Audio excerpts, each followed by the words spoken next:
My dear brothers and sisters in Christ, today's gospel is short but very powerful. It tells us about the time when Jesus and his disciples were in a boat, and suddenly a violent storm came.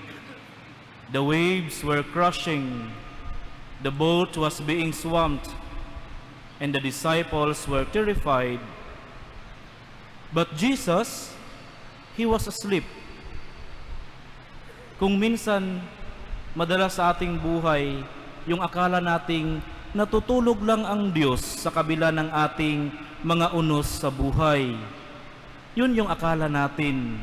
Dahil kung minsan tayo'y nadadala sa daming problema ng buhay, sa pamilya, sa trabaho, o kung saan man tayo magpunta, laging sunod-sunod sa atin yung mga problema na para bang minsan tayo'y susuko na dahil yun palagay nating nagdarasal tayo araw-araw pero para bang yung Diyos ay wala lang pakialam.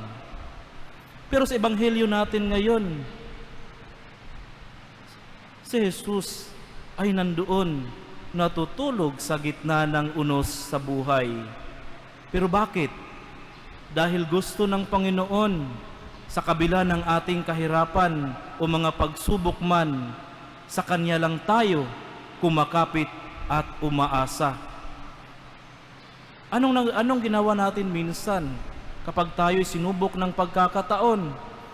Tayo'y nadadala sa problema ng buhay at hindi na tayo makapagdarasal. Kaya ang paanyaya ng Panginoon, hindi lamang siya bastang natutulog, tayo po'y tinuruan niya na manatiling kumapit sa Kanya. Imagine that, while the disciples were panicking, Jesus was calmly sleeping. So they woke him and said, "Lord, save us. We are perishing." And what did Jesus do? He stood up, rebuked the wind and the sea, and everything became calm. Yun pala ang makapagpakalma ng buhay natin. Yung mayroon po tayong pananampalataya at nagtitiwala sa Diyos at nagdarasal bago pumasok sa trabaho, bago simulan ang ating araw, simulan natin itong ng may pagpapasalamat at pananampalataya at pagdarasal sa Kanya.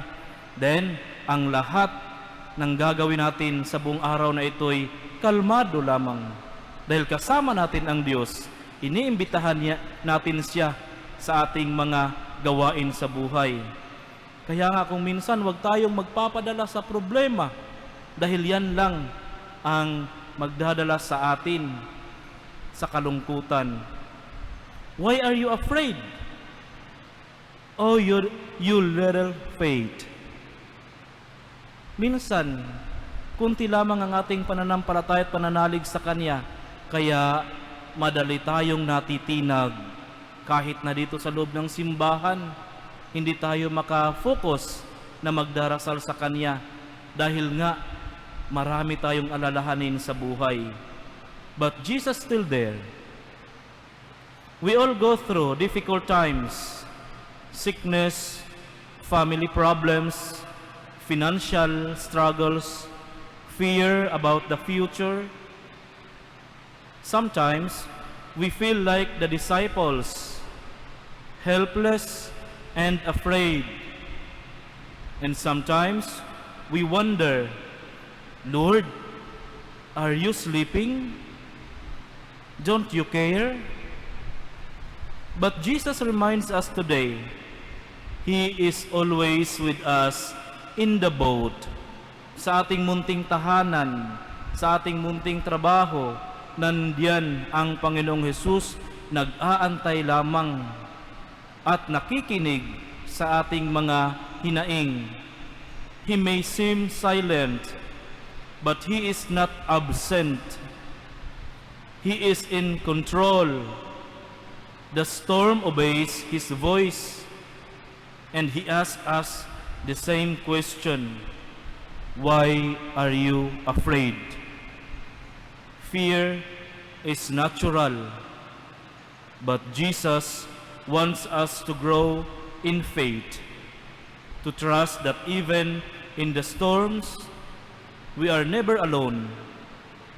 The Lord is with us, and with just one word, He can bring peace into our hearts. Let me end with a simple lesson. When life gets stormy, don't panic. Dahil dyan na tayo nagkakagulo-gulo. Di na natin alam kung ano ang ating gagawin. Maraming beses yan mangyayari sa ating buhay. Kapag mayroong nangyayari, masama, nagpapanik agad tayo. Pray. When the winds blow hard, don't give up. Hold on to Jesus, and when you're afraid, remember, Jesus is in your boat.